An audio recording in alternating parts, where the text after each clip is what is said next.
Hello everyone, और आप सब कैसे? एकदम बढ़िया, मज़े में। चलो अच्छी बात है। तो आपने प्रीवियस लेक्चर देख लिया होगा, नोट्स सबने प्रिपेयर कर लिए होंगे। और हमने प्रीवियस लेक्चर में क्या पढ़ा था? हमने कॉलिगेटिव प्रॉपर्टीज अपनी कंप्लीट करी थी, और लास्ट कॉलिगेटिव प्रॉपर्टी हमने कौन सी पढ़ी थी? Osmotic pressure. आज के लेक्चर में हम अपना हेनरीज लॉ कंप्लीट करेंगे। अब ये हेनरीज लॉ होता क्या है वो अब हम देखेंगे। तो हेनरी लॉ पढ़ने से पहले आपको कुछ टर्म्स पढ़नी है, जैसे for example solubility, dissolution and crystallisation. अब now tell me what is the meaning of solubility. अब ये सॉल्युबिलिटी क्या होता है, चलो देख लेते हैं, एक बार समझने की कोशिश करते हैं। फॉर एग्जाम्पल यहाँ पर आपने सॉल्वेंट लिया है। सॉल्वेंट आपका क्या है? पानी है, ठीक है। सॉल्वेंट क्या है आपका? पानी। चलो अच्छी बात है। फिर आपने इसमें सॉल्यूट ऐड किया। सॉल्यूट मैंने मानो कोई भी गैस ले ली, कोई भी गैस, फॉर एग्जांपल कोई भी आप गैस ले लो, H2S गैस ले लो, ठीक है। तो मैंने सॉल्यूट क्या लिया? गैस है। अब ये गैस सॉल्वेंट के अंदर कितनी डिसॉल्व हो रही है, ये इस सॉल्यूट की या ये इस गैस की क्या है? सॉल्युबिलिटी है। क्या ये बात समझ आई? सॉल्युबिलिटी क्या होती है? कोई भी सॉल्यूट अगर आप सॉल्वेंट के अंदर डिसॉल्व कर रहे हैं तो वो कितना मिक्स हो रहा है, वो कितना डिसॉल्व हो रहा है, वो क्या होती है? उसकी सॉल्युबिलिटी होती है, ठीक है। चलो तो ये चीज एक बार देख लेते हैं, नोट करते हैं सब। सॉल्युबिलिटी सभी देखेंगे।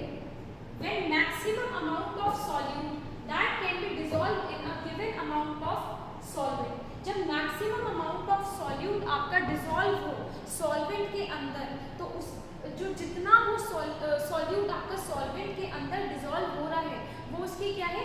सॉल्युबिलिटी है। At a specific temperature to form a saturated solution under given conditions. जब तक वो सॉल्यूशन आपका सैचुरेटेड सॉल्यूशन नहीं बन रहा है, जब तक कोई भी सॉल्यूट अगर डिसॉल्व हो रहा है तो वो सॉल्यूट जो डिसॉल्व हो रहा है वो क्या? उसकी सॉल्युबिलिटी है। जब सॉल्यूट डिसॉल्व होना बंद हो जाए, दैट मीन्स अब वो क्या हो चुका है? सॉल्यूशन जो है वो आपका सैचुरेटेड सॉल्यूशन बन चुका है। सैचुरेटेड सॉल्यूशन का मतलब है जब आपने पर्टिकुलर अमाउंट ऑफ सॉल्वेंट ले रखा है, ठीक है, आपका पर्टिकुलर अमाउंट ऑफ सॉल्वेंट है, इसमें आप सॉल्यूट ऐड किए जा रहे हैं। जब एक पॉइंट ऐसा आएगा कि अब इसमें और सॉल्यूट डिसॉल्व नहीं हो सकता, ठीक है, जब वो डिसॉल्व होना बंद हो जाएगा तो उस पॉइंट को, उस स्टेज को हम क्या बोलेंगे? Saturated solution. क्या ये बात समझ आई? ठीक है। और जो सॉल्युबिलिटी है वो आप किस टर्म्स में देखते हैं, एक बार ये भी देख लेते हैं। सॉल्युबिलिटी आप देखते हैं ग्राम पर लीटर में, मोल पर लीटर में, और मोल फ्रैक्शन ऑफ गैस में। इन तीनों के थ्रू आप क्या देखते हैं? अपनी सॉल्युबिलिटी देखते हैं, ठीक है।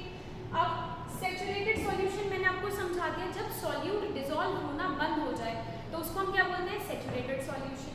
आप सॉल्यूट ऐड कर रहे हैं, अब वो क्या हो, जैसे मैंने यहाँ पर पानी लिया, उसके अंदर मैंने शुगर डाला, वो डिसॉल्व हो रहा है, तब तक कोई दिक्कत नहीं है।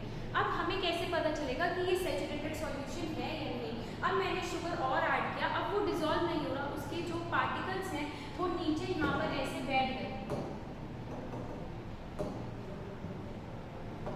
क्या हुआ? उसके पार्टिकल्स शुगर के आपके यहाँ पर ऐसे बैठ गए। तो इसका मतलब क्या है कि अब सॉल्यूट डिसॉल्व नहीं हो रहा है, और अब क्या है? ये सैचुरेटेड सॉल्यूशन। क्या सबको सैचुरेटेड सॉल्यूशन समझ आया? चलो तो फिर अब ये डेफिनेशन पढ़ लेते हैं। It is a solution in which no more solute can be dissolve, कि और सॉल्यूट डिसॉल्व नहीं हो सकता in a given amount of solvent at a particular temperature. ना तो आप टेम्परेचर के साथ छेड़छाड़ करेंगे, ना आप प्रेशर के साथ छेड़छाड़ करेंगे, आप सॉल्वेंट भी एक पर्टिकुलर अमाउंट में रखेंगे। आप अगर सॉल्वेंट की क्वांटिटी को बढ़ा देते हैं तो फिर आप सॉल्यूट और ऐड कर सकते हैं, वो कभी सैचुरेटेड सॉल्यूशन बनेगा ही नहीं, ठीक है। तो any extra solute added remains undissolved and settles at the bottom. ये मैंने आपको बताया कि अगर आप और सॉल्यूट डालते हैं तो वो डिसॉल्व नहीं होगा और वो नीचे बैठ जाएगा। क्या सबको दोनों ये टर्म्स समझ आई, सॉल्युबिलिटी और सैचुरेटेड सॉल्यूशन? क्या अब हम अपनी नेक्स्ट टर्म के बारे में बात कर सकते हैं? तो चलो देखते हैं अपना नेक्स्ट है डिसॉल्यूशन। अब ये डिसॉल्यूशन क्या होता है? जब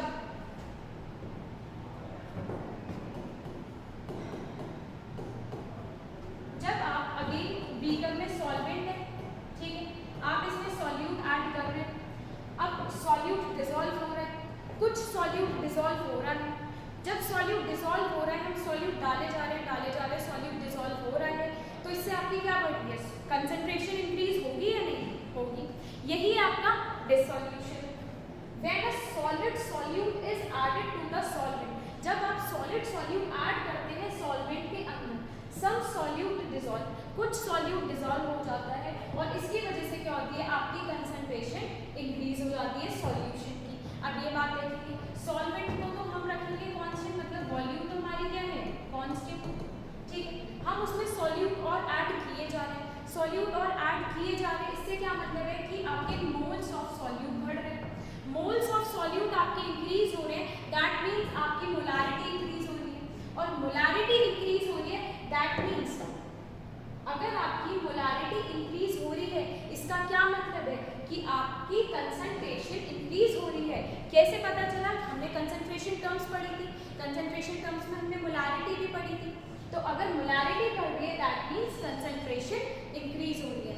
क्या सबको डिसॉल्यूशन समझ आया, सब देखेंगे।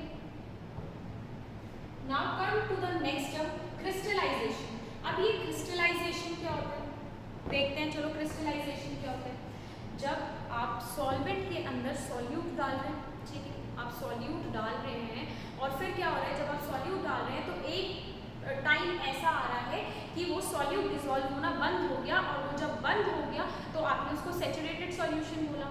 जब आपने उसको सैचुरेटेड सॉल्यूशन बोल दिया, उसके बाद अब क्या होगा, जो सॉल्यूट के जो पार्टिकल्स होंगे, जो आपके यहाँ पर सॉल्यूट के पार्टिकल्स होंगे, जो आपके यहाँ सॉल्यूट के पार्टिकल्स होंगे, वो एक दूसरे से कोलाइड करेंगे, और जब वो एक दूसरे से कोलाइड करेंगे तो क्या होगा, जब वो एक दूसरे से कोलाइड करेंगे तो क्या होगा, क्रिस्टल फॉर्म होगा, और इसको आप, इस प्रोसेस को आप क्या बोलेंगे, क्रिस्टलाइजेशन, ठीक है। तो एक बार पढ़ लेंगे, सम सॉल्यूट पार्टिकल्स इन सॉल्यूशन, जब सॉल्यूशन में कुछ सॉल्यूट पार्टिकल्स कोलाइड करके दूसरे सॉल्यूट पार्टिकल्स के साथ अलग हो जाते हैं, अलग हुए मतलब क्या हुआ, अलग कैसे हुए, आप ये फॉर एग्जांपल मैं यहाँ समझा देती हूँ, ये बीकर है, यहाँ पर आपके सॉल्यूट के पार्टिकल्स, सॉल्यूट के पार्टिकल्स आपके यहाँ पर क्या हुआ, कोलाइड हुए, कोलाइड हुए तो दोनों एक साथ मिल गए, दोनों एक साथ मिल गए तो अब वो क्रिस्टल बन गया, क्रिस्टल बन गया तो वो नीचे बैठ जाएगा, नीचे बैठ जाएगा, इसका मतलब क्या हुआ कि आपका सॉल्यूट जो है वो सॉल्वेंट से अलग हो गया, और सॉल्यूट का सॉल्वेंट से अलग हो जाना क्या बोलते हैं हम उसको, क्रिस्टलाइजेशन। तो एक बार डेफिनेशन दोबारा देखेंगे, some solute particles in solution collide with the solid solute particles and get separated out solution, और वो सॉल्यूशन से अलग हो जाते हैं, ठीक है। क्या इतनी बात समझ आई, चलो अब इसमें एक और बात बताने वाली ये है कि आपका ये सॉल्यूट है, ये आपका सॉल्यूट है, solute plus solvent gives solution, ठीक। अब सॉल्यूट और सॉल्वेंट के मिलके सॉल्यूशन बन रहा है, इस प्रोसेस को हम क्या बोलेंगे, इस प्रोसेस को हम बोलेंगे डिसॉल्यूशन, इसको आप क्या बोलेंगे, डिसॉल्यूशन, यही अभी हमने पढ़ा है। सॉल्यूशन से, अब सॉल्यूशन से सॉल्यूट और सॉल्वेंट अलग हो रहे हैं क्रिस्टल फॉर्म में, तो क्रिस्टल फॉर्म में सॉल्यूट अलग हो रहा है सॉल्वेंट से, तो इस प्रोसेस को हम क्या बोलेंगे, क्रिस्टलाइजेशन।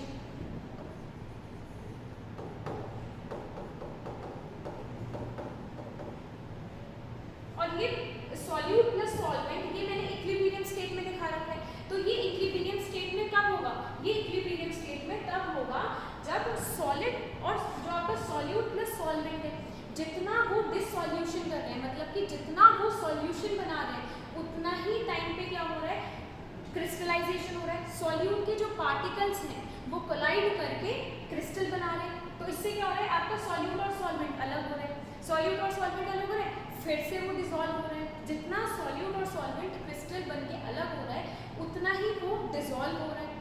तो ये आपकी कौन सी स्टेट हो गई, इक्विलिब्रियम स्टेट।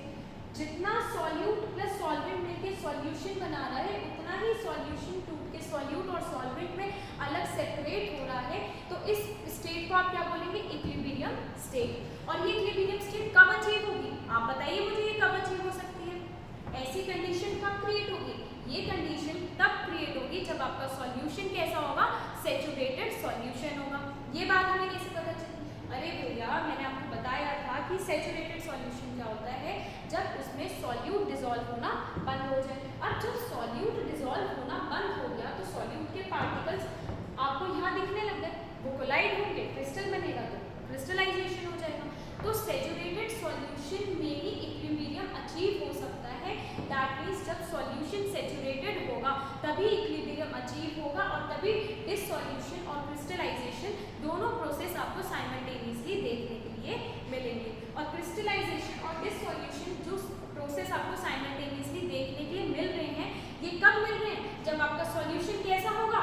Saturated solution. क्या ये बात समझ आई? सब ये कॉपी करेंगे।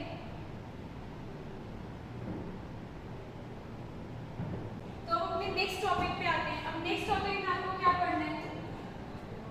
Factors on which solubility depends. अब सॉल्युबिलिटी किन किन फैक्टर्स पे डिपेंड करती है, ये अब हमें पढ़ना है। तो सॉल्युबिलिटी नंबर 1 किस फैक्टर पे डिपेंड करती है? Nature of the solute and the solvent. तो नेचर ऑफ द सॉल्यूट और सॉल्वेंट पे वो कैसे डिपेंड करती है?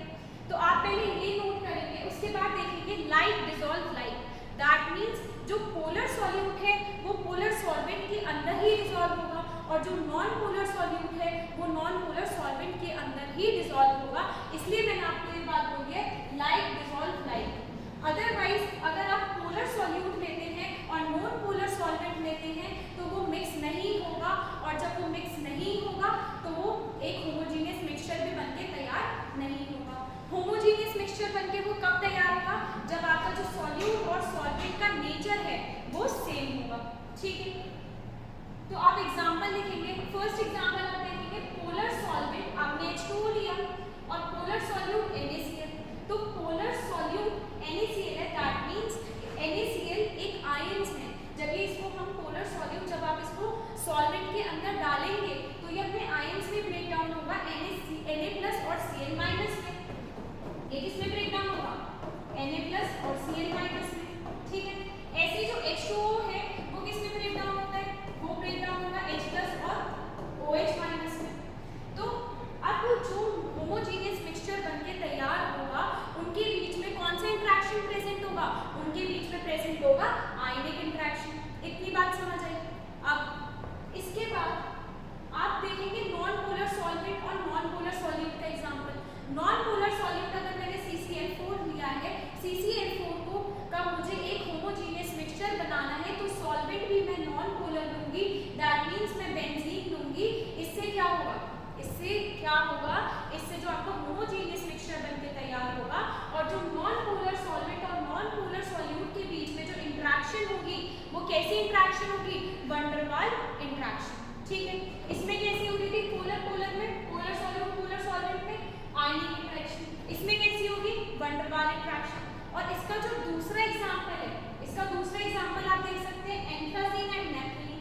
अगर anthracene and naphthalene non polar solute है और बेंजीन है non polar solvent, that means आपका एक होमोजीनियस मिक्सचर बनके तैयार हुआ। और जब आपका होमोजीनियस मिक्सचर बनके तैयार हुआ वो क्यों हुआ? क्योंकि आपने सॉल्यूट भी नॉन पोलर लिया था और सॉल्वेंट भी नॉन पोलर लिया था, तभी आपका वो होमोजीनियस मिक्सचर बनके तैयार हुआ। क्या इतनी बात समझ आई? तो सॉल्युबिलिटी आपकी इसलिए आपकी नेचर ऑफ द सॉल्यूट और द सॉल्वेंट पे डिपेंड कर रही है, क्योंकि जो NaCl है, जो आपका NaCl है, NaCl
टूवर्ड्स एंड हो जाएगी, और जब आप टेम्परेचर डिक्रीज करेंगे तो रिएक्शन आपकी टूवर्ड्स एक्स हो जाएगी। अब ये बात किसने बताई थी? ये बात बताई थी ली चैटलियर ने। तो अकॉर्डिंग टू ली चैटलियर,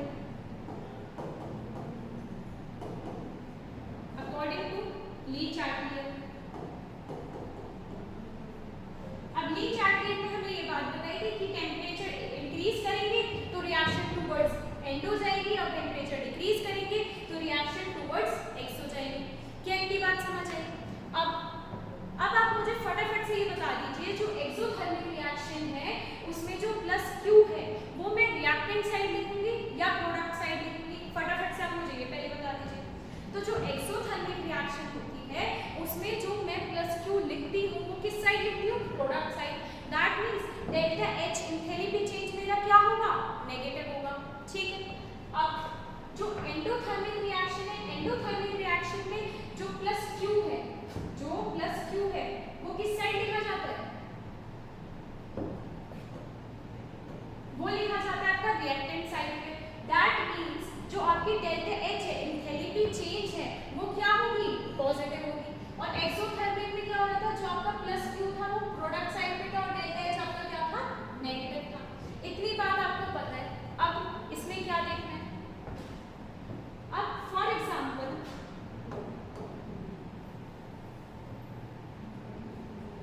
अगर मैं टेम्परेचर इंक्रीज करती हूँ, तो आपकी रिएक्शन कहाँ जाएगी? Towards and. और टुवर्ड्स एंड जाने का क्या मतलब है? रिएक्शन कहाँ जाएगी? बैकवर्ड जाएगी। रिएक्शन कहाँ जाएगी? बैकवर्ड जाएगी।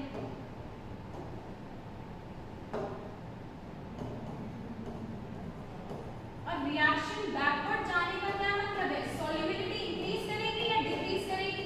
ये बात आप मुझे बताएंगे।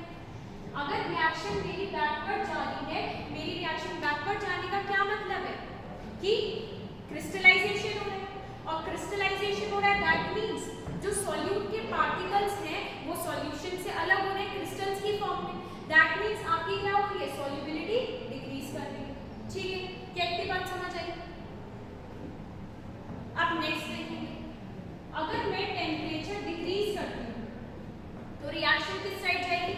टुवर्ड्स एक्सो। टुवर्ड्स एक्सो जाएगी। इसका क्या मतलब है? आपकी जो रिएक्शन है वो किस साइड जाएगी? फॉरवर्ड रिएक्शन, फॉरवर्ड डायरेक्शन में जाएगी। टेम्परेचर डिक्रीज करने पे जो रिएक्शन है वो किस साइड जाएगी? फॉरवर्ड डायरेक्शन में। और फॉरवर्ड डायरेक्शन में जाने का क्या मतलब है? कि सॉल्युबिलिटी इंक्रीज करेगी या डिक्रीज करेगी? फटाफट से आप लोग मुझे बताएंगे। अगर रिएक्शन फॉरवर्ड जा रही है दैट मींस डिसोल्यूशन हो रहा है, दैट मींस सॉल्यूट बहुत अच्छे से सॉल्वेंट में डिसॉल्व हो रहा है, दैट मींस सॉल्युबिलिटी इंक्रीज कर रही है। क्या इसमें किसी को कोई दिक्कत? अच्छे से समझेंगे, बहुत प्यारा टॉपिक है। ठीक है। और बहुत इंपॉर्टेंट भी है। एमसीक्यू में बहुत अच्छे से पूछा जाता है, एमसीक्यू आते हैं 1 मार्क्स के, और काफी अच्छा स्कोरिंग टॉपिक आपका ये हो जाता है। इजी चीज है तो एमसीक्यू एकदम टिक लगता है देखते। ठीक है। अब एंडोथर्मिक के केस में अगर मैं टेम्परेचर इंक्रीज करूंगी तो रिएक्शन अब सॉल्युबिलिटी इंक्रीज करेगी या डिक्रीज करेगी? टेम्परेचर डिक्रीज करने पे सॉल्युबिलिटी इंक्रीज करेगी या डिक्रीज करेगी? ये आप मुझे अभी करके बताएंगे। फटाफट से देखें। तो अब आप मुझे ये बताएंगे, जब टेम्परेचर इंक्रीज कर रहा है तो सॉल्युबिलिटी पे क्या इफेक्ट पड़ रहा है, और जब टेम्परेचर डिक्रीज कर रहा है तब सॉल्युबिलिटी पे क्या इफेक्ट पड़ रहा है? ठीक है। अब ये देखते हैं। जब टेम्परेचर इंक्रीज करा that means reaction towards endothermic जाएगी, और टुवर्ड्स एंडोथर्मिक जाएगी। इसका क्या मतलब है? टुवर्ड्स एंडो जाएगी तो हमारी टेम्परेचर इंक्रीज करने पे इस केस में क्या होगा? रिएक्शन आपकी कैसे जाएगी? फॉरवर्ड जाएगी या नहीं? टुवर्ड्स एंडो का क्या मतलब है? रिएक्शन फॉरवर्ड जाएगी, और रिएक्शन फॉरवर्ड जाएगी इससे क्या मतलब है? सॉल्युबिलिटी इंक्रीज करेगी या डिक्रीज करेगी?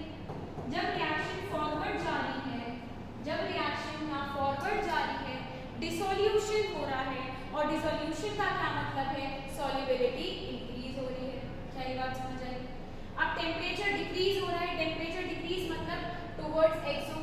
टुवर्ड्स एक्सो से क्या मतलब है कि अब आपकी जो रिएक्शन है वो क्या जाएगी, बैकवर्ड जाएगी, आपकी रिएक्शन बैकवर्ड जाएगी। और बैकवर्ड जाने का क्या मतलब है, सॉल्युबिलिटी इंक्रीज करेगी या डिक्रीज करेगी।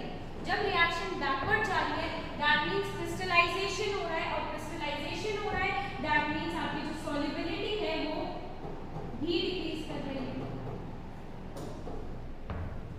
क्या इतनी बात समझ आई? सब ये नोट करेंगे।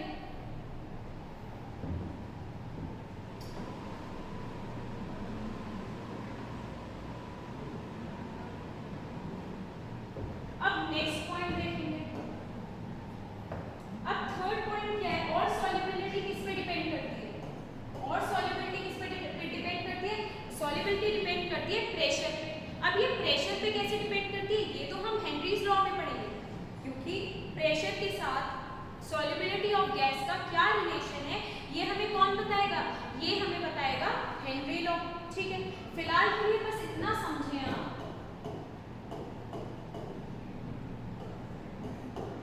कि जो सॉलिड सॉल्यूट है और जो आपका सॉल्वेंट सॉलिड सॉल्यूट है और लिक्विड सॉल्यूट है,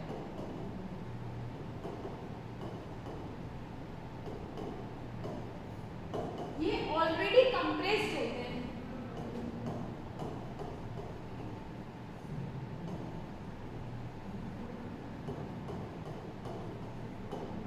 ऑलरेडी कंप्रेस्ड होने से क्या मतलब है, जो सॉलिड सॉल्यूट है और जो लिक्विड सॉल्यूट है वो ऑलरेडी कंप्रेस्ड होते हैं। दैट मींस आप इनको कंप्रेस नहीं कर सकते। और प्रेशर लगाने का क्या मतलब है, आप किसी चीज को कंप्रेस कर रहे हैं। ठीक है, अब गैस, अगर आपका जो सॉल्यूट है अगर वो गैस है, अगर आपका गैसियस सॉल्यूट है, गैसियस सॉल्यूट,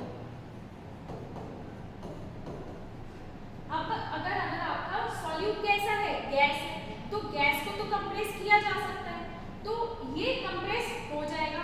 बट जो सॉलिड सॉल्यूट है और जो लिक्विड सॉल्यूट है वो आपका कंप्रेस नहीं होगा। तो क्या मैं इसमें लिख सकती हूँ, चांसेस फॉर कंप्रेशन,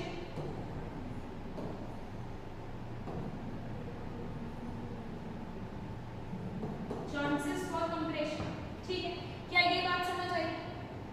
ये अच्छे से देखेंगे आप लोग कि जो सॉलिड सॉल्यूट और लिक्विड सॉल्यूट है वो ऑलरेडी कंप्रेस्ड होता है, जो गैसियस सॉल्यूट है उसको कंप्रेस करने के चांसेस ज्यादा हैं। बाकी प्रेशर से रिलेटेड और प्रेशर कैसे डिपेंड करता है सॉल्युबिलिटी पे, ये हम देखेंगे किसमें, हेनरी लॉ में। सब पहले ये कॉपी करेंगे। क्या सबने ये कॉपी कर लिया?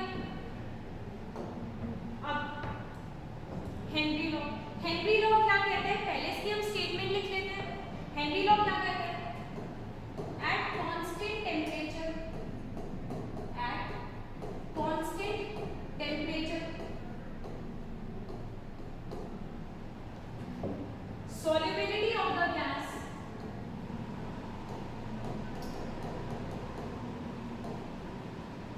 solubility of a gas is directly proportional to the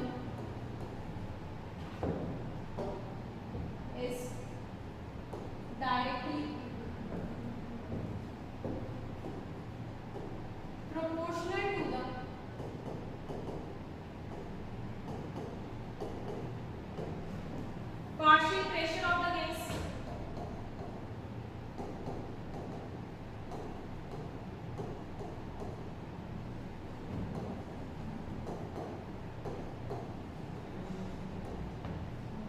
अब इस हेनरी का कहने का क्या मतलब है कि जो सॉल्युबिलिटी ऑफ द गैस है वो डायरेक्टली प्रोपोर्शनल है प्रेशर के।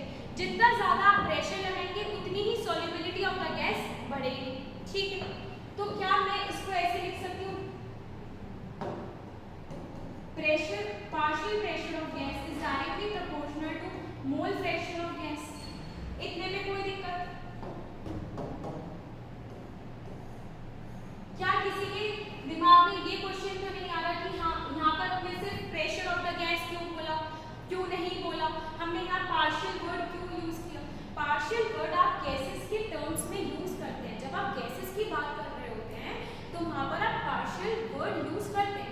जो गैसेस हैं वो मिक्सचर ऑफ गैसेस हैं, बहुत सारी गैसेस हैं, तो बहुत सारी गैसेस में से जब आप किसी पर्टिकुलरली एक गैस की बात करते हैं तो आप उसमें वर्ड यूज करते हैं पार्शियल। क्या इतनी बात समझ आई कि मैंने यहाँ पर पार्शियल वर्ड क्यों यूज किया, सिर्फ प्रेशर ऑफ द गैस क्यों नहीं बोला? ठीक है। अब partial pressure of the gas is directly proportional to the solubility of the gas, और ये सॉल्युबिलिटी ऑफ द गैस क्या है?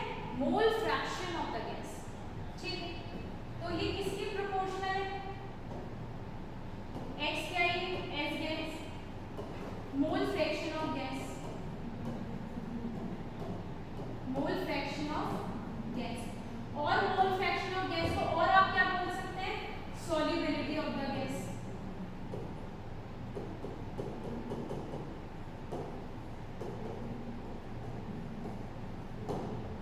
क्या आप ये बोल सकते हैं कि मोल फ्रैक्शन ऑफ द गैस हो या सॉल्युबिलिटी ऑफ द गैस हो, बात एक ही है।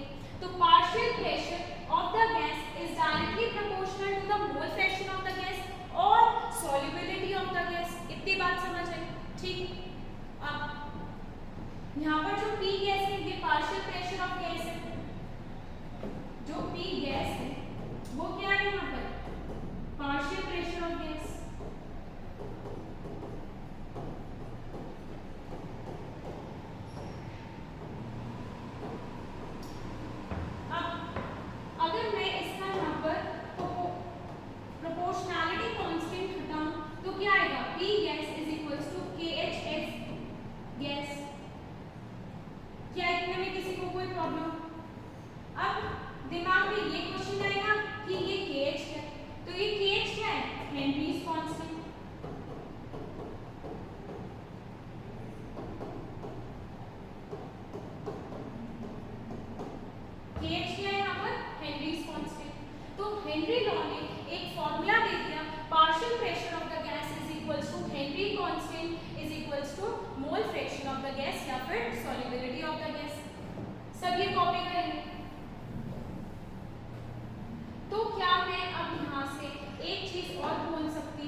यहाँ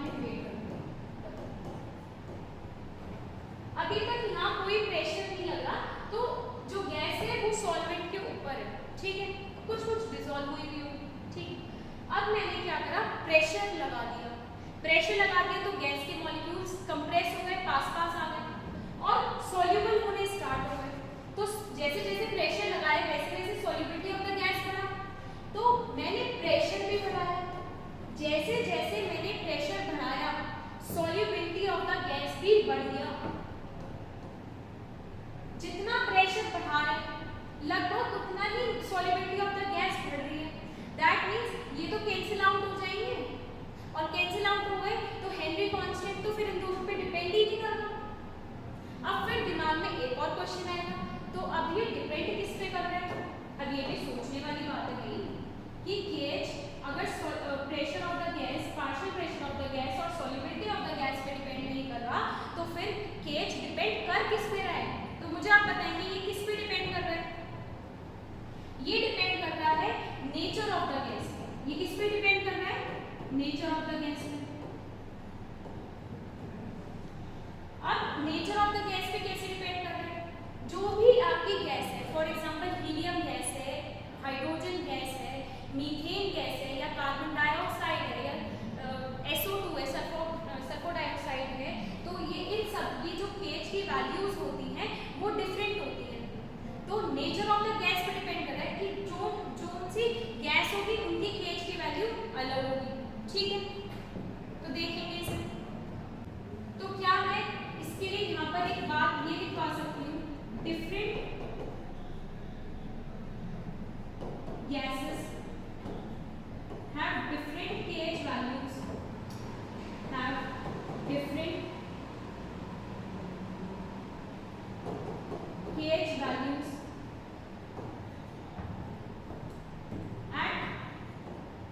कांस्टेंट या फिर एट सेम टेम्परेचर। क्या इस पॉइंट के लिखवाने से ये नेचर ऑफ द गैस का पॉइंट समझ आया? डिफरेंट गैसेस, मैंने अभी बताया ना, हीलियम हो, हाइड्रोजन गैसेस, सबकी केज की वैल्यूज अलग होती हैं एट सेम टेम्परेचर। ठीक है, और दूसरा पॉइंट है ये टेम्परेचर पे डिपेंड करता है। जितना ज्यादा आप टेम्परेचर बढ़ाएंगे केज की वैल्यू उतनी ज्यादा ही बढ़ेगी। तो ये किस पे डिपेंड करता है? दूसरा पॉइंट क्या है? ये टेम्परेचर पे डिपेंड करता है। और ये बहुत ही इंपॉर्टेंट पॉइंट है। जितना ज्यादा आप टेम्परेचर बढ़ाएंगे उतनी ही केज की वैल्यू इंक्रीज करेगी। ठीक है, ये नोट करेंगे। तो क्या मैं यहाँ पर एक चीज और लिख सकती हूँ? हमने क्या पढ़ा था? पार्शियल प्रेशर ऑफ गैस,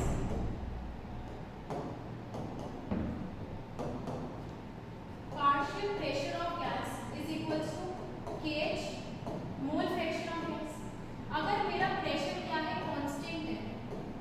अगर मेरा क्या है? प्रेशर कांस्टेंट है, तो अगर मैं केज की वैल्यू बढ़ाऊंगी तो सॉल्युबिलिटी ऑफ द गैस क्या करेगी? डिक्रीज करेगी। ये बात क्या समझ आ रही है या नहीं? तो इसको भी ध्यान रखना है कि अगर मुझे किसी भी एक चीज को कांस्टेंट रखना है तो एक चीज बढ़ेगी और एक चीज कम होगी, यही तो होगा। जैसे फॉर एग्जांपल 4 4 से 16 होता है, ठीक है, 8 2 जा भी 16 होता है। तो मतलब कि अगर मुझे ये वाली वैल्यू कांस्टेंट रखनी है तो दैट मींस एक वैल्यू बढ़ेगी और एक वैल्यू कम होगी। क्या मैथमेटिकली ये समझ आया? अगर आपको ये मैथमेटिकली समझ आ गया है तो इसका क्या मतलब है कि अगर मैं प्रेशर कांस्टेंट रखती हूँ तो pH की वैल्यू अगर बढ़ रही है तो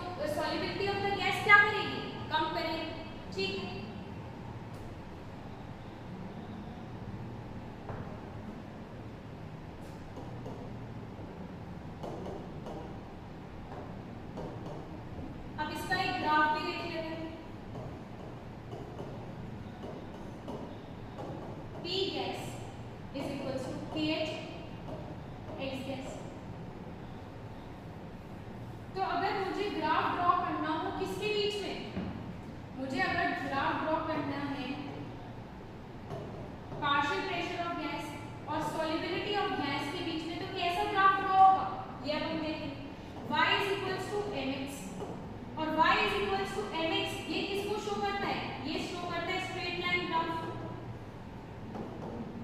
स्ट्रेट लाइन ग्राफ ये शो करता है। तो y एक्सिस क्या रिप्रेजेंट कर रही है? Partial pressure of the gas. x axis क्या रिप्रेजेंट कर रही है? Solubility of the gas. kh यहाँ पर क्या है? कांस्टेंट है। तो आपका स्लोप कैसा आएगा? स्ट्रेट। तो क्या किसी को इसमें कोई दिक्कत?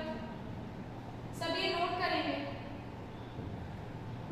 तो क्या मैं इन सारे टॉपिक्स को एक चीज में ये करके लिख सकती हूँ कि अगर मेरा टेम्परेचर बढ़ रहा है, kh की वैल्यू भी मेरी बढ़ेगी। ये चीज हमने भी पिछली स्लाइड में पढ़ी कि जितना हम टेम्परेचर बढ़ाएंगे उतनी ही kh की वैल्यू भी इंक्रीज करेगी। ठीक है, अब टेम्परेचर इंक्रीज कर रहा है, kh की वैल्यू इंक्रीज कर रही है, दैट मींस क्या? सॉल्युबिलिटी आपकी डिक्रीज कर रही है। सॉल्युबिलिटी ऑफ गैस क्या कर रही है?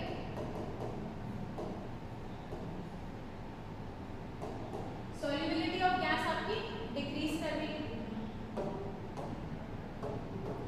ये बॉक्स इतना इंपॉर्टेंट है कि आपके एमसीक्यू इसी से सॉल्व होंगे। इसको ध्यान रखना कि टेम्परेचर इंक्रीज कर रहे हैं, दैट मींस kh की वैल्यू इंक्रीज कर रही है, और kh की वैल्यू इंक्रीज कर रही है मतलब कि solubility of the gas decrease कर रही है। ठीक है,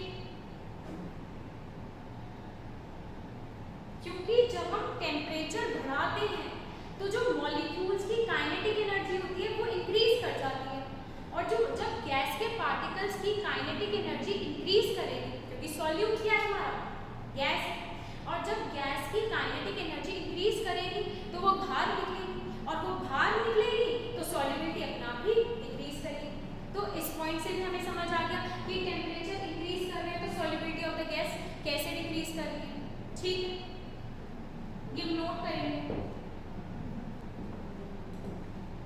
तो क्या है? Pressure of gas is equal to kh mole fraction of gas. ठीक है, अब इसमें क्या मैं इसको ऐसे लिख सकती हूँ? Partial pressure of gas is equal to kh bracket में मोल्स ऑफ गैस अपॉन में moles of gas plus moles of liquid. क्या इनमें मेरे को किसी को कोई दिक्कत? जनरली क्या होता है, मैं जनरली की बात कर रही हूँ, अधिकतर क्या होता है जो मोल्स ऑफ लिक्विड होते हैं, जो मोल्स ऑफ गैस होते हैं वो ज्यादा होते हैं एज कंपेयर मोल्स ऑफ जो मोल्स ऑफ लिक्विड होते हैं वो ज्यादा होते हैं as compare to moles of gas. ठीक है, जनरली क्या होता है? मोल्स ऑफ लिक्विड ज्यादा होते हैं as compare to moles of gas. ठीक है, तो क्या मैं इससे ये लिख सकती हूँ कि जो P गैस होगा वो क्या होगा? kh n gas upon n liquid. क्या किसी को इसमें कोई दिक्कत? मैंने क्या करा यहाँ पर? गैस क्योंकि कम है तो मैंने उसको निगलेक्ट कर दिया, और यहाँ पर मैंने क्या लिख दिया? Moles of liquid. क्या इनमें किसी को कोई दिक्कत? और अगर हमारा लिक्विड दैट मींस जो हमारा सॉल्वेंट है उसकी अमाउंट अगर फिक्स्ड है, if the amount of liquid is fixed, if the amount of liquid is fixed, अगर आपकी लिक्विड की अमाउंट फिक्स्ड है, अगर आपकी लिक्विड की अमाउंट फिक्स्ड है तो क्या मैं ये लिख सकती हूँ जो पार्शियल प्रेशर ऑफ गैस होगा वो डायरेक्टली प्रोपोर्शनल होगा मोल्स ऑफ गैस के।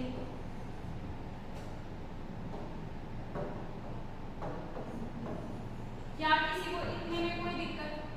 मैंने इसमें क्या बोला है कि अगर मैं इसमें क्या करूँ, लिक्विड की अमाउंट को फिक्स्ड कर दूँ तो मेरा जो पार्शियल प्रेशर ऑफ गैस होगा, देखो ये kh तो कांस्टेंट ही है, मोल्स ऑफ लिक्विड को मैंने फिक्स्ड कर दिया, तो जो पार्शियल प्रेशर ऑफ गैस होगा वो किसके डायरेक्टली प्रोपोर्शनल आ गया? मोल्स ऑफ गैस के। सब ये कॉपी करेंगे। अब हम कुछ क्वेश्चंस प्रैक्टिस कर लेंगे। क्वेश्चन प्रैक्टिस करने से पहले हम पढ़ लेते हैं लिमिटेशंस ऑफ हेनरी लॉ। अब हेनरी लॉ की क्या लिमिटेशंस है ये अब हम देखेंगे। जो हेनरी लॉ है वो कहाँ-कहाँ एप्लीकेबल है या कहाँ-कहाँ एप्लीकेबल नहीं है ये हम इसमें देखेंगे। इट इज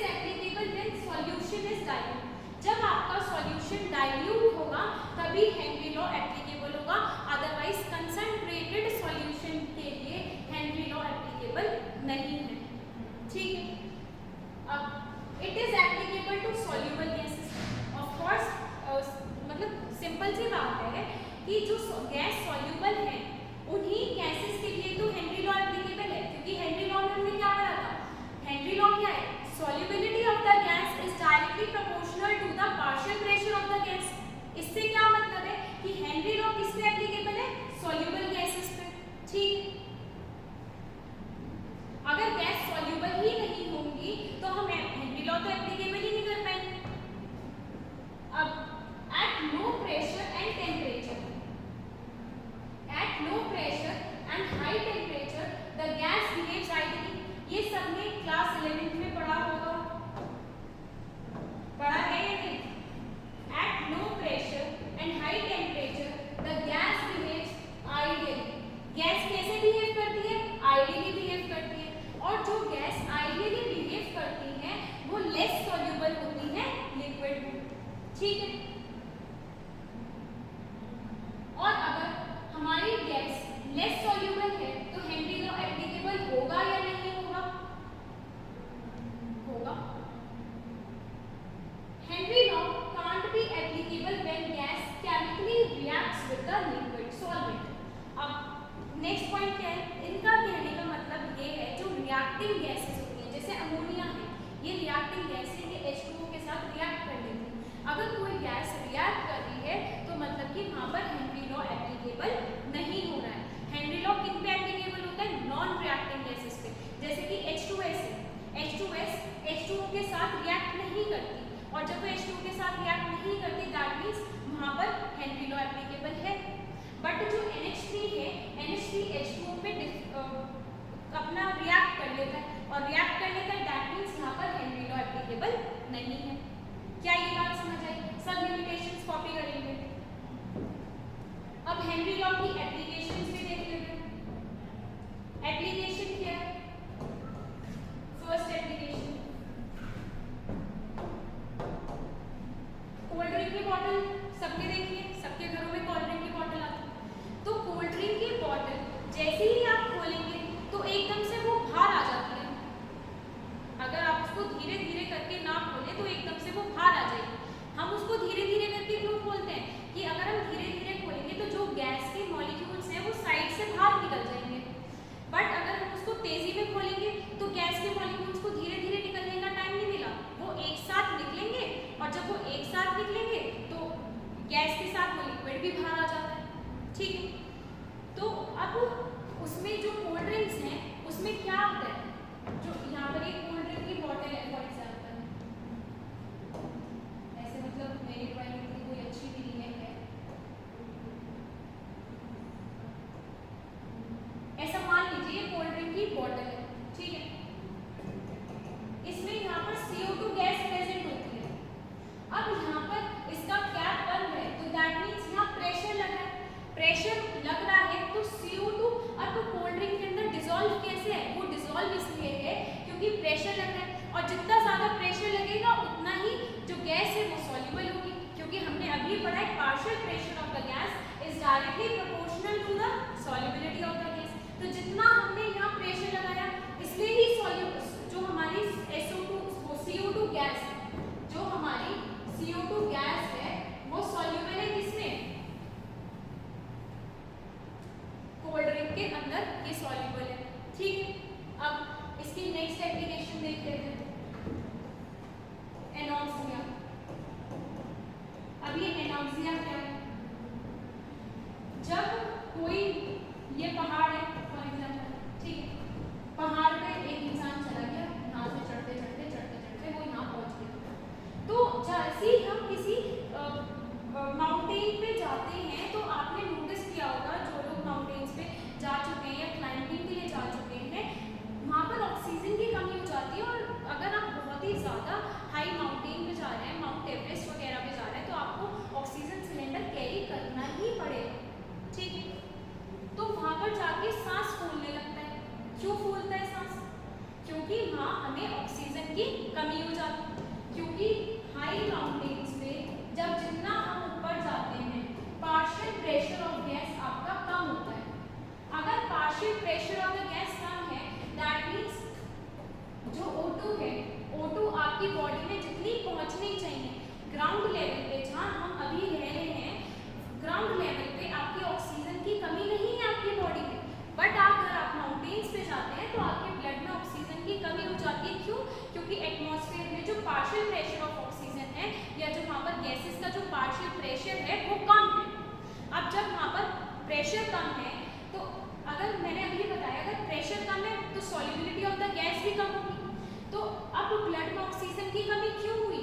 वो इसलिए हुई, प्रेशर कम हुआ तो solubility of the gas in the blood भी कम हो गई। और अब जब कम हो गई तो उसकी वजह से क्या होता है, आप लेजी लेजी फील करते हैं, बहुत टायर्ड फील करते हैं, थके थके फील करते हैं और आपके कंफ्यूजन क्रिएट होना स्टार्ट हो जाता है और आपका दिमाग काम करना बंद कर देता है। आपको वॉमिटिंग्स होती हैं, आप कंफ्यूज रहते हो बहुत ज़्यादा, आपकी हेडेक हो जाता है। वो सब क्यों होता है? ऑक्सीजन की कमी से। ठीक है, और इस सिम्टम्स को, इस कंडीशन को हम क्या बोलते हैं? ये सारे जब सिम्टम्स क्रिएट होते हैं तो उस कंडीशन को हम क्या बोलते हैं? एनॉक्सिया। तो क्या सबको ये बात समझ आई? ये एप्लीकेशंस आप एनसीईआरटी से रीड करेंगे तो आपको एग्जैक्टली वही लगेगा जो मैंने आपको बताया है। जब मैं आपको बता रही हूँ आप उसको समझो, अच्छे से सुनो। जब आप एनसीईआरटी की एक एक लाइन पढ़ेंगे तो आपको लगेगा हाँ यही तो वीडियो में बताया था। ठीक है, अब थर्ड पॉइंट, बेंड्स। अब ये बेंड्स क्या है? इसमें क्या होता है, डीप वाटर में अगर कोई इंसान जा रहा है, जो स्कूबा डाइवर्स होते हैं वो सबसे नीचे जाते हैं, जैसे जैसे नीचे जाते रहेंगे पार्शियल प्रेशर ऑफ गैस क्या करेगा? आपका इंक्रीज करेगा। और partial pressure of the gas increase कर रहा है, that means solubility of the gas आपकी ब्लड में इंक्रीज करेगी जैसे जैसे आप नीचे जा रहे हैं। जो जब आपकी सॉल्युबिलिटी आपकी गैस की बढ़ गई आपके ब्लड में, वो बढ़ गई तो क्या होगा? वहाँ पर सारी गैसेस प्रेजेंट होगी, वहाँ नाइट्रोजन भी प्रेजेंट होगी, वहाँ ऑक्सीजन भी प्रेजेंट होगी, वहाँ सब प्रेजेंट होगी। ठीक है, अब वहाँ सारी गैसेस प्रेजेंट है तो जो नाइट्रोजन के मॉलिक्यूल्स होते हैं वो थोड़े बड़े होते हैं। तो जैसे जैसे कोई इंसान अब ऊपर आने की कोशिश करेगा तो अगर एकदम से ऊपर आएगा तो क्या करेगा? Partial pressure of the gas एकदम से कम होगा और सॉल्युबिलिटी ऑफ द गैस एकदम से कम होगी, तो उससे चांसेस क्या होंगे कि डेथ भी हो सकती है किसी इंसान। तो ये कंडीशन ना क्रिएट हो उसके लिए क्या करते हैं, जो आपके वो होते हैं ऑक्सीजन सिलेंडर से दिए जाते हैं, उसमें कुछ अमाउंट ऑफ हीलियम होती है, कुछ अमाउंट ऑफ नाइट्रोजन होती है, कुछ अमाउंट ऑफ ऑक्सीजन होती है। इससे क्या होता है, ब्लड में हीलियम के मॉलिक्यूल्स ज़्यादा हो जाते हैं क्योंकि वो छोटे छोटे होते हैं, नाइट्रोजन के मॉलिक्यूल्स बड़े होते हैं तो उनकी अमाउंट थोड़ी कम हो जाती है क्योंकि आपके पास ऑक्सीजन सिलेंडर है, उसके अंदर हीलियम भी है, नाइट्रोजन भी और ऑक्सीजन भी। ठीक, अब जितनी छोटी गैस होगी वो उतनी ज़्यादा सॉल्युबल होगी, उतनी ही जल्दी सॉल्युबल होगी। तो जैसे आप ऊपर आएंगे तो अब क्या होगा, हीलियम के जो मॉलिक्यूल्स हैं, जो गैस मॉलिक्यूल्स हैं, आपका partial pressure of the gas कम हो रहा है तो सॉल्युबिलिटी ऑफ द गैस भी कम होगी। तो जो आपके उसके बबल्स हैं, हीलियम के बबल्स हैं, वो आपकी कैपिलरीज में से बाहर आना स्टार्ट कर देंगे और जब वो बाहर आएंगे, अगर छोटे मॉलिक्यूल्स हैं तो पेन कम होगा और जैसे नाइट्रोजन के मॉलिक्यूल्स हैं वो बड़े हैं तो वो एकदम से आएंगे बाहर, तो आपकी जो कैपिलरीज हैं, जो आपकी ब्लड वेसल्स हैं, वो बर्स्ट कर जाएंगी और जब बर्स्ट कर जाएंगी तो फिर ऑफ कोर्स डेथ पक्की है। तो ये चीज़ ना हो इसलिए वो लोग ऑक्सीजन सिलेंडर यूज़ करते हैं जिसमें हीलियम का भी कुछ अमाउंट प्रेजेंट होता है, जिससे कि जो सॉल्युबिलिटी ऑफ द गैस है वो हीलियम की ब्लड में ज़्यादा बढ़े कि जब कोई अगर ऊपर आ रहा है तो उसको जो पेन हो रहा है वो थोड़ा कम हो। अगर हीलियम नहीं होगा तो पेन बहुत ज़्यादा एक्सट्रीम होगा, इतना ज़्यादा एक्सट्रीम होगा कि किसी इंसान की डेथ भी हो सकती है। इस कंडीशन को हम क्या बोलते हैं? बेंड्स।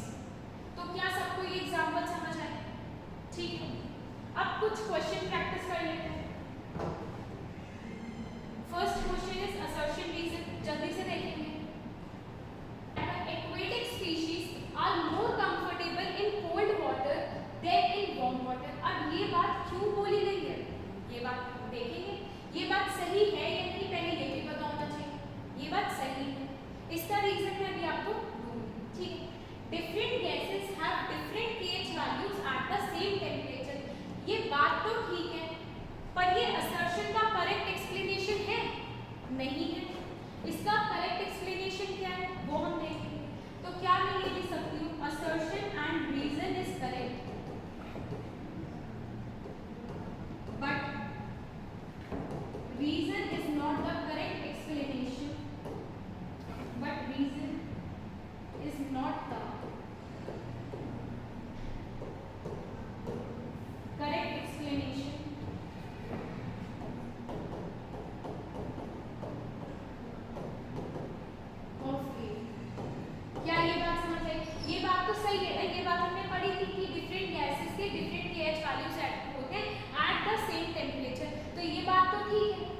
अब ये बात भी ठीक है, पर ये इसका रीजन नहीं है, वो हम देखते हैं क्यों। हमने अभी पढ़ा था कि जब हम टेम्परेचर इंक्रीज करते हैं तो pH की वैल्यू भी इंक्रीज करती है और जो आपकी सॉल्युबिलिटी होती है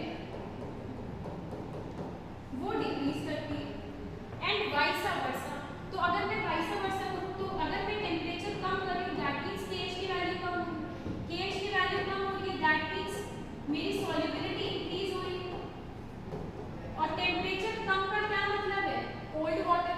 तो कोल्ड वाटर में solubility of the gas increase करती है, इसलिए जो एक्वेटिक स्पीशीज हैं, जो फिशेस हैं, वो सर्वाइव किस में कर सकती है, कोल्ड वाटर में वो इजीली सर्वाइव कर सकती हैं। वो जो अपना जो उनका कंफर्ट जोन है, जो उनका कंफर्टेबल एनवायरनमेंट है, वो कोल्ड वाटर है as compare to hot water या फिर वार्म वाटर। क्योंकि वार्म वाटर में क्या है, जैसे ही हम टेम्परेचर इंक्रीज हो रहा है मतलब वार्म वाटर में सॉल्युबिलिटी ऑफ द गैस कम होती है। क्या ये बात समझ आई? अब नेक्स्ट क्वेश्चन पे आएंगे। Four gases like H2, helium, methane and CO2 has Henry constant value। आपको सबकी हेनरी कांस्टेंट वैल्यू दे रखी है। हाइड्रोजन की दे रखी है 69.16, हीलियम की दे रखी है 144.979, मीथेन की दे रखी है 0.417, कार्बन डाइऑक्साइड की दे रखी है 1.67। ठीक है, तो अब इससे क्या मतलब है, इससे क्या मतलब है, अब इन्होंने क्या पूछा हमसे question, the gas which is more soluble, कौन सी गैस ज्यादा सॉल्युबल होगी। तो अभी हमने पढ़ा है KH की value come, solubility of gas ज्यादा, सॉल्युबिलिटी ऑफ गैस ज्यादा। मैंने कहा था ना ये बहुत ही इंपॉर्टेंट टॉपिक है, आपको ये डिब्बा जो मैंने बनवाया था ये बहुत इंपॉर्टेंट है। इसी से देखो दो क्वेश्चन हो गए, असर्शन रीजन भी और एक दूसरा थ्योरेटिकल। ठीक है, तो सॉल्युबिलिटी ऑफ द गैस क्या करेगी, इंक्रीज करेगी। तो इसमें KH की वैल्यू सबसे कम किसकी है, मीथेन की 0.417। तो मीथेन इज मोर सॉल्युबल, तो मीथेन इज मोर सॉल्युबल। क्या सबको ये बात समझ आई या नहीं, ये क्वेश्चन समझ आया या नहीं?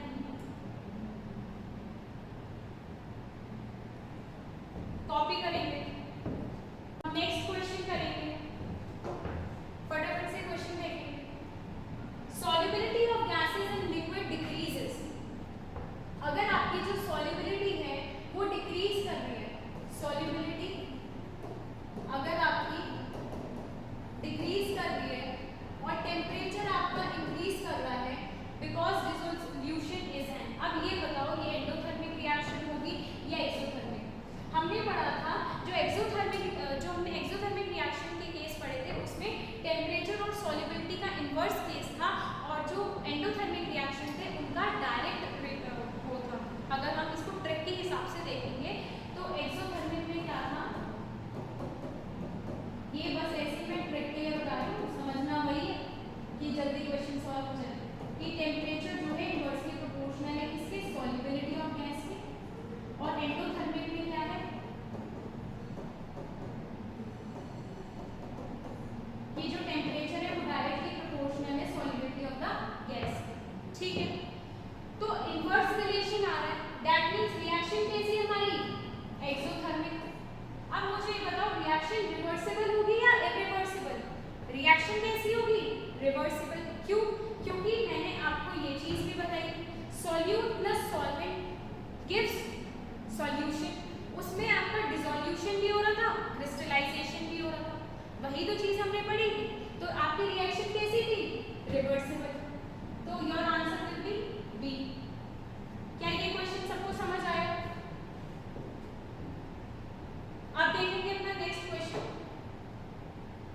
H2S, a toxic gas with a rotten egg-like smell is used for the qualitative analysis. If the solubility of H2S in water at STP 0.195 m, इसका क्या मतलब है, 0.195 का क्या मतलब है,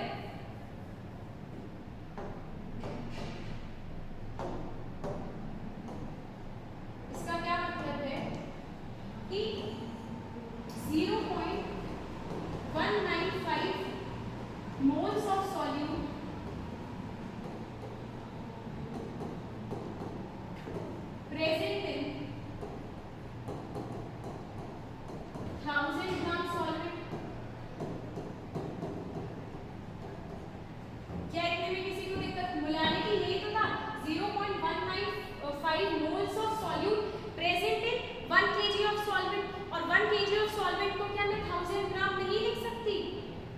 क्या ये बात समझ आई? अब आपको इससे निकालना क्या है? कैलकुलेट हेनरी लॉ कांस्टेंट, आपको kh की वैल्यू निकालनी है, ठीक है। और एट एसटीपी की बात की है, तो एट एसटीपी की जब बात करते हैं तो इसमें हम पार्शियल प्रेशर ऑफ गैस जो लेते हैं वो हम 1 atm मान लेते हैं। एसटीपी में क्या होता है? जो हमारा पार्शियल प्रेशर ऑफ गैस होता है वो 1 atm होता है, ठीक है। अब partial pressure of gas is equals to kh mole fraction of gas, ठीक है। और अभी मैंने आपको पीछे, चलो इसमें बता देते हैं, यहाँ पर मैं 1 रखूंगी, यहाँ kh आएगा, मोल फ्रैक्शन ऑफ गैस, तो यहाँ पर पहले मैं क्या लिखूंगी? मोल, किसके मोल्स लिखूंगी? गैस के मोल्स, तो गैस के मोल्स मेरे हैं 0.195, s x गैस क्या था मेरा? मोल्स ऑफ गैस अपॉन में moles of gas plus moles of liquid, ठीक है। और मैंने क्या करा था, अगर मेरा लिक्विड जो होता है वो ज्यादा ही होता है गैस से, तो मैंने नेग्लेक्ट कर दिया था, और नेग्लेक्ट करके क्या हुआ था, मेरा फॉर्मूला क्या आ गया था? n gas upon n liquid. तो क्या मैं यहाँ पर ये अप्लाई कर सकती हूँ? जी बिल्कुल कर सकती हूँ। तो मोल्स ऑफ गैस क्या है? 0.195 अपॉन में 0.195 प्लस मोल्स ऑफ लिक्विड क्या है? गिवन मास 1000 ग्राम अपॉन मोलर मास 18। क्या इतने में कोई दिक्कत? ये वैल्यू अगर मैं नेग्लेक्ट करती हूँ तो मेरा क्या आएगा? kh is equals to into 0.195 upon में 1000 अपॉन में 80। तो जब आप इसको कैलकुलेट करेंगे तो यहाँ से आपकी kh की वैल्यू आ जाएगी, क्या आएगी? 0.195 अपॉन में 55.5, ठीक है। तो kh क्या आ गया आपका यहाँ से?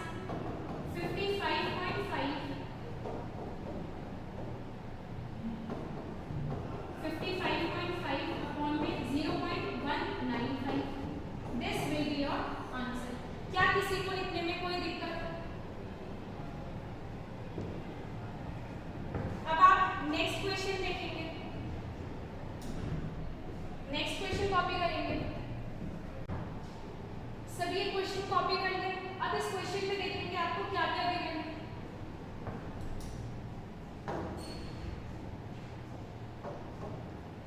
आपको इसमें गिवन है kh की value 1.67 into 10 to the power 8 pascal. और क्या गिवन है? Calculate the quantity of CO2। CO2 की आपको क्वांटिटी निकालनी है। वॉल्यूम आपको गिवन है 500 ml, ठीक है। और अब प्रेशर आपको क्या गिवन है? प्रेशर ऑफ गैस आपको क्या गिवन है? 2.5 atm। एक चीज पास्कल में गिवन है, एक चीज atm में गिवन है, तो क्या मैं इसको पास्कल में ही चेंज कर लूं? 1.01325 into 10 to the power 5 pascal. क्या किसी को इससे लिखने में कोई दिक्कत? ठीक है। अब आपको इसमें CO2 की क्वांटिटी निकालनी है, और वो कैसे निकालेंगे? देखिए, फॉर्मूला लगाएंगे, partial pressure of gas is equals to kh x गैस। तो यहाँ से आपको kh की वैल्यू दे रखी है, पार्शियल प्रेशर ऑफ गैस की वैल्यू दे रखी है, तो मोल फ्रैक्शन ऑफ गैस निकल जाएगा। पार्शियल प्रेशर ऑफ गैस की आपको क्या वैल्यू दे रखी है? 2.5 into 1.01 into 10 to the power 5, ठीक है, अपॉन में kh को मैं नीचे ले आऊंगी तो क्या आएगा? 1.67 into 10 to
सॉल्यूशन कंटेन्स इतना ग्राम ऑफ इथेन, मतलब कि सॉल्यूट का जो मास है वो चेंज हो रहा है। सॉल्यूट का मास एक बार तो 5 × 10⁻² ग्राम है, एक बार 6.56 × 10⁻² ग्राम है।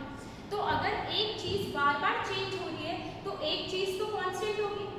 दैट मीन्स सॉल्यूट चेंज हो रहा है तो सॉल्वेंट सेम रहेगा, सॉल्वेंट कांस्टेंट रहेगा। दैट मीन्स इथेन गैस जो आपकी सॉल्यूट है वो चेंज हो रहा है और आपका जो सॉल्वेंट है दैट मीन्स जो लिक्विड है वो कांस्टेंट है, तो वो तो कांस्टेंट ही रहेगा ना। बात समझ आ रही है?